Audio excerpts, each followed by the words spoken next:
আজকের ভিডিওতে বাংলা সাহিত্যের আধুনিক লেখক বলা যেতে পারে সাহিত্য সম্রাট বঙ্কিমচন্দ্র চট্টোপাধ্যায় এবং সাহিত্যিক মানিক বন্দ্যোপাধ্যায় তাদের সাহিত্য নিয়ে আলোচনা করব। আগের ভিডিওতে আমি বঙ্কিমচন্দ্র চট্টোপাধ্যায়ের যে সমস্ত সাহিত্য রচনা তিনি করেছিলেন সেই সাহিত্য নিয়ে আলোচনা করেছেন এবং অত্যন্ত গুরুত্বপূর্ণ প্রশ্ন নিয়ে আলোচনা করেছি সেই ভিডিওতে। যারা আগের ভিডিওটি দেখতে পারোনি তারা অবশ্যই ডেসক্রিপশন বক্সে সেই লিঙ্কটি পেয়ে যাবে, সেটি ক্লিক করে আগের ভিডিওটি দেখে নিবে, তাহলে বুঝতে সুবিধা হবে বঙ্কিমচন্দ্র চট্টোপাধ্যায় সম্বন্ধে আরও বিস্তারিত আলোচনা করেছি এবং তার সাথে আলোচনা করেছি তারাশঙ্কর বন্দ্যোপাধ্যায় সম্পর্কে। তাই বন্ধুরা, তারাশঙ্কর বন্দ্যোপাধ্যায় এবং বঙ্কিমচন্দ্র চট্টোপাধ্যায়ের সাহিত্য নিয়ে আলোচনা করেছি, গুরুত্বপূর্ণ প্রশ্ন নিয়ে, সেগুলি অবশ্যই ভিডিওটি দেখে নিবে। আজকে আলোচনা করব বঙ্কিমচন্দ্র চট্টোপাধ্যায়ের আরও কিছু সাহিত্য রচনা যেগুলি গুরুত্বপূর্ণ হবে আপকামিং এসএলএসটি পরীক্ষার জন্য। এই পর্বের প্রথম প্রশ্ন রয়েছে, বঙ্কিমচন্দ্রের কোন উপন্যাসটি আত্মকথন রীতিতে লেখা হয়েছে? বঙ্কিমচন্দ্রের রজনী উপন্যাসটি সেটা আত্মকথন রীতিতে লেখা হয়েছে। রজনী উপন্যাসটি প্রকাশিত হয় 1877 খ্রিস্টাব্দে। এরপরের পরবর্তী প্রশ্ন, এই আত্মকথন রীতিটি কোথা থেকে সংগ্রহ করা হয়েছে? কলিনাসের এ ওম্যান ইন হোয়াইট থেকে সংগৃহীত আত্মকথন রীতিটি। এর পরবর্তী প্রশ্ন, শচীন্দ্র, অমরনাথ, লবঙ্গ, লতিকা এই যে তিনটা উল্লেখযোগ্য চরিত্র আমরা কোথা থেকে পেয়েছি? বঙ্কিমচন্দ্রের কোন উপন্যাসে এই তিনটি চরিত্র পেয়েছি? শচীন্দ্র, অমরনাথ এবং লবঙ্গ, লতিকা এই চরিত্র তিনটি পেয়েছি রজনী উপন্যাসে। এর পরবর্তী প্রশ্ন, বঙ্কিমচন্দ্রের কৃষ্ণকান্তের উইল উপন্যাসটি কোথায় কবে প্রকাশিত হয়? কৃষ্ণকান্তের উইল উল্লেখযোগ্য একটি উপন্যাস, 1878 খ্রিস্টাব্দে প্রকাশিত হয় বঙ্গদর্শন পত্রিকায়। এর পরবর্তী কোশ্চেন, বঙ্কিমচন্দ্রের কোন রচনাটি ক্রাইম ধর্মী উপন্যাস বলা যেতে পারে? কৃষ্ণকান্তের উইল এটি ক্রাইম ধর্মী রচনা।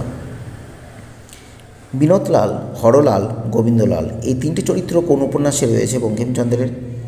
এই তিনটি চরিত্র কৃষ্ণকান্তের উইল উপন্যাসে আমরা এই তিনটি চরিত্র দেখতে পাবো। এর পরবর্তী প্রশ্ন, বঙ্কিমচন্দ্রের বৃহৎ উপন্যাস কোনটি? রাজসিংহ একটি বৃহৎ উপন্যাস। এই রাজসিংহ উপন্যাসটি কোথায় কবে প্রকাশিত হয়? 1878 খ্রিস্টাব্দে বঙ্গদর্শন পত্রিকায় প্রকাশিত হয় রাজসিংহ উপন্যাসটি এবং এই রাজসিংহ উপন্যাসটি পুস্তক আকারে প্রকাশিত হয় 1882 সালে। এর পরবর্তী কোশ্চেন, নবাব ও কোম্পানি শাসনদ্বন্দ্বে উত্তরবঙ্গে যে অরাজকতা সৃষ্টি হয়েছিল তার পটভূমিতে বঙ্কিমচন্দ্র কোন উপন্যাস লিখেছিল? আনন্দমঠ। এই আনন্দমঠ উপন্যাসটি বঙ্কিমচন্দ্র লিখেছিল, প্রকাশিত হয় 1882 খ্রিস্টাব্দে।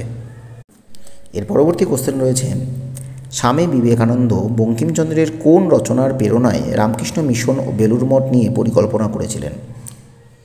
রামকৃষ্ণ মিশন এবং বেলুড় মঠ নিয়ে পরিকল্পনা করেছিলেন বঙ্কিমচন্দ্রের আরেকটি গুরুত্বপূর্ণ উপন্যাস আনন্দমঠ। এটা দেশাত্মকধর্মী উপন্যাস বলা যেতে পারে আনন্দমঠ উপন্যাসটিকে। আরেকটি প্রশ্ন, গীতার কোন বাণীকে আশ্রয় করে এই আনন্দমঠ রচনাটি রচনা করা হয়েছিল? কর্মণ্যই বাধিকারস্তে মা ফলেষু কদাচন এই উল্লেখযোগ্য বাণীটির মধ্য দিয়ে আনন্দমঠ রচনাটি শুরু হয়। এর পরবর্তী প্রশ্ন, মহেন্দ্র সিংহ, কল্যাণী, ভবানন্দ, ধীরানন্দ, সত্যানন্দ এই চরিত্রগুলি বঙ্কিমের কোন উপন্যাসে আমরা দেখি? আনন্দমঠ উপন্যাসে আমরা মহেন্দ্র সিংহ, কল্যাণী, ভবানন্দ, ধীরানন্দ এই সমস্ত চরিত্র আমরা আনন্দমঠ উপন্যাসে দেখতে পাবো। পরবর্তী কোশ্চেন, কার আমলে আনন্দমঠ ও দেবী চৌধুরানী উপন্যাসটি রচিত হয়েছিল? হেস্টিংসের আমলের প্রথম দিকে ঘটনা নিয়ে রচনা হয়েছিল আনন্দমঠ উপন্যাস এবং শেষ দিকের ঘটনা নিয়ে রচনা হয়েছিল দেবী চৌধুরানী উপন্যাস। এর পরবর্তী কোশ্চেন, আনন্দমঠ উপন্যাসটি ইংরেজিতে অনুবাদ কে করেছিলেন? এই আনন্দমঠ উপন্যাসটি ইংরেজিতে অনুবাদ করেছিল নরেশচন্দ্র সেনগুপ্ত। নরেশচন্দ্র সেনগুপ্তের দ্য অ্যাবি অব ব্লিস ও শ্রী অরবিন্দের দ্য আনন্দমঠ 1910 সালে ইংরেজি অনুবাদে প্রকাশিত হয় এই উপন্যাসটি। বঙ্কিমচন্দ্রের শেষ ঐতিহাসিক উপন্যাস কোনটি? শেষ ঐতিহাসিক উপন্যাস হবে সীতারাম। এই সীতারাম উপন্যাসটি প্রকাশিত হয় 1887 খ্রিস্টাব্দে। এর পরবর্তী কোশ্চেন, বঙ্কিমের কোন উপন্যাসে দেবী চৌধুরানীর প্রতিচ্ছবি দেখতে পাই? সীতারাম উপন্যাসেই দেবী চৌধুরানীর প্রতিচ্ছবি আমরা দেখতে পাই। পরবর্তী কোশ্চেন, সীতারাম উপন্যাসটি প্রকাশিত হয় কোন পত্রিকায়? প্রচার পত্রিকায়। এর পরবর্তী কোশ্চেন, বঙ্কিমচন্দ্র রচিত প্রথম কবিতা কোনটি? প্রথম কবিতা হবে পদ্ম। এই পদ্ম কবিতাটি 1852 খ্রিস্টাব্দে সংবাদ প্রভাকর পত্রিকায় প্রকাশিত হয়েছিল। এর পরবর্তী কোশ্চেন, বঙ্কিমচন্দ্রের প্রথম কাব্যগ্রন্থ কোনটি? ললিত তথা মানস। এই ললিত তথা মানস এই কাব্যগ্রন্থটি প্রকাশিত হয় 1856 খ্রিস্টাব্দে। এরপরে আমি আরেকটি উল্লেখযোগ্য বাংলা সাহিত্যের খ্যাতনামা সাহিত্যিক মানিক বন্দ্যোপাধ্যায় তাকে নিয়ে আলোচনা করব। মানিক বন্দ্যোপাধ্যায়ের জন্ম হয়েছিল 1908 খ্রিস্টাব্দে 19শে মে। সাঁওতাল পরগনার রাজধানী দুমকায় মানিক বন্দ্যোপাধ্যায়ের জন্ম হয়েছিল। তার পিতা ছিল হরিহর বন্দ্যোপাধ্যায়। আর মানিক বন্দ্যোপাধ্যায়ের অপর নাম বলে আমরা চিনি প্রবোধ কুমার মুখোপাধ্যায়। প্রবোধ কুমার মুখোপাধ্যায় ছিল মানিক বন্দ্যোপাধ্যায়ের অপর নাম। আজকের পর্বের প্রথম প্রশ্ন রয়েছে মানিক বন্দ্যোপাধ্যায় থেকে, কল্লোলের কুলবর্ধন কাকে বলা হয়? কল্লোলের কুলবর্ধন বলা হয় অচিন্ত্য কুমার সেনগুপ্তকে। আরেকটি প্রশ্ন রয়েছে, বিলোটেড কল্লোলিয়ান মানিককে কে বলেছিলেন? বিলোটেড কল্লোলিয়ান এই কথাটি মানিক বন্দ্যোপাধ্যায়কে বলেছিলেন বুদ্ধদেব বসু। এর পরবর্তী কোশ্চেন, মানিক বন্দ্যোপাধ্যায় রচিত প্রথম ছোট গল্প কোনটি? অতসী মামি। এই অতসী মামি হচ্ছে তার লেখা প্রথম ছোট গল্প, যেটি 1928 সালে বিচিত্রা পত্রিকায় প্রকাশিত হয়। এর পরবর্তী কোশ্চেন, কোন গল্প রচনার মধ্য দিয়ে সাহিত্য জগতে মানিক বন্দ্যোপাধ্যায়ের আত্মপ্রকাশ ঘটে? এই প্রথম ছোট গল্প অতসী মামি। এই অতসী মামি ছোট গল্প লেখার মধ্য দিয়ে সাহিত্য জগতে তার আত্মপ্রকাশ ঘটে। এর পরবর্তী কোশ্চেন, মানিক বন্দ্যোপাধ্যায়ের রচিত প্রথম উপন্যাস কোনটি?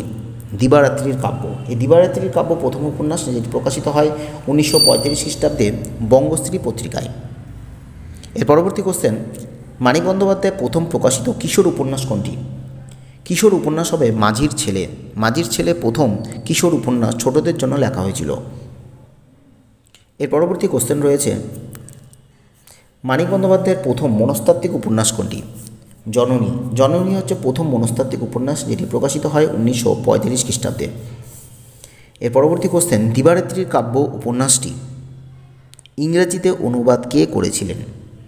দিবারাত্রির কাব্য উপন্যাস, যেটি প্রকাশিত হয় 1935 খ্রিস্টাব্দে, এই উপন্যাসটি ইংরেজিতে ট্রান্সলেশন করেছিলেন দীপেন্দু চক্রবর্তী।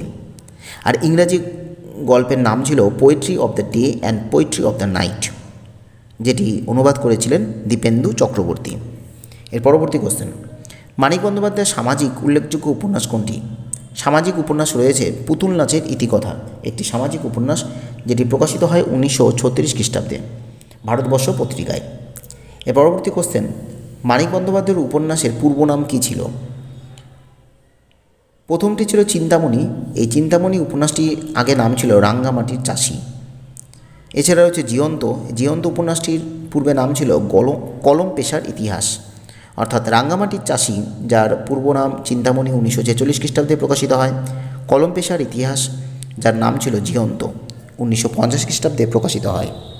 এরপর আমরা কিছু মানিক বন্দ্যোপাধ্যায়ের উল্লেখযোগ্য উপন্যাসের খোঁজ পেয়েছি। যেমন রয়েছে দিবারাত্রির কাব্য 1935, জননী 1935 খ্রিস্টাব্দ, পুতুল নাচের ইতিকথা 1936, পদ্মা নদীর মাঝি 1936 খ্রিস্টাব্দ। এবং এই পদ্মা নদীর মাঝি উপন্যাসটি একটি আঞ্চলিক উপন্যাস। জীবনের জটিলতা 1936, অমৃতস্ব পুত্রা 1938, শহরতলী 1940, প্রতিবিম্ব 1943, দর্পণ 1945, শহরবাসীর ইতিকথা 1946 খ্রিস্টাব্দ, চিন্তামণি 1946 খ্রিস্টাব্দ, চিহ্ন 1947, চতুষ্কোণ 1948, জীয়ন্ত 1950, পেশা 1951, ইতিকথা পরের কথা 1952, হলুদ নদী সবুজ বন 1956, প্রাণেশ্বরের উপাখ্যান 1956, মাটি ঘেঁষা মানুষ 1957, শান্তিলতা 1960 এবং মাঝির ছেলে 1960 খ্রিস্টাব্দ। এরকম আরও কতগুলি উল্লেখযোগ্য উপন্যাস তিনি রচনা করেছেন। এছাড়াও কতগুলি ছোট গল্প লিখেছেন, যেমন রাজনৈতিক গল্প বলতে পারি হারানের নাচজামাই। মানিকের রাজনৈতিক গল্প হারানের নাচজামাই প্রকাশিত হয় 1948 খ্রিস্টাব্দে। এছাড়াও রয়েছে অতসী মামি, প্রাগৈতিহাসিক, মিহি ও মোটা কাহিনী, সরীসৃপ, সমুদ্রের স্বাদ, ভেজাল, আজকাল পরশুর গল্প, মাটির মাসুল, ছোট বগলপুরের যাত্রী, ফেরিওয়ালা, লাজুকলতা, কিশোর বিচিত্রা, এই সমস্ত গল্পগুচ্ছ তিনি রচনা করেছেন। এরপরে আরেকটি প্রশ্ন রয়েছে, 1946-এর তেভাগা আন্দোলনের পটভূমিকায় মানিক বন্দ্যোপাধ্যায় কোন ছোট গল্পটি রচনা করেছিলেন? হারানের নাথ জামাই। আরেকটি গুরুত্বপূর্ণ প্রশ্ন, মানিক বন্দ্যোপাধ্যায়ের কোন দুটি উপন্যাসে লোকসাহিত্যের অবৈধ প্রেম এই বিষয়টি ধরা পড়েছে? মানিকের দুটি শ্রেষ্ঠ উপন্যাস পদ্মা নদীর মাঝি, সেই উপন্যাসে একটি চরিত্র রয়েছে কপিলা, এই কপিলার মধ্যে আরেকটি পুতুল নাচের রীতিকথা, এই উপন্যাসের একটি চরিত্র রয়েছে কুসুম, এই কুসুম, এই দুটি চরিত্রের মধ্যে মানিক বন্দ্যোপাধ্যায় লোকসাহিত্যের অবৈধ প্রেমকে জয়যুক্ত করেছেন। আজকে ভিডিওতে এই কয়েকটি গুরুত্বপূর্ণ প্রশ্ন নিয়ে আলোচনা করলাম। এর পরবর্তী ভিডিওতে অন্য কোনো গুরুত্বপূর্ণ বিষয় নিয়ে চলে আসবো বাংলা বিষয়ের উপর। এসএলএসটি পরীক্ষার জন্য আরও গুরুত্বপূর্ণ তথ্য পেতে অবশ্যই চ্যানেলটি পাশে থাকতে সাবস্ক্রাইব করে রাখো। ধন্যবাদ।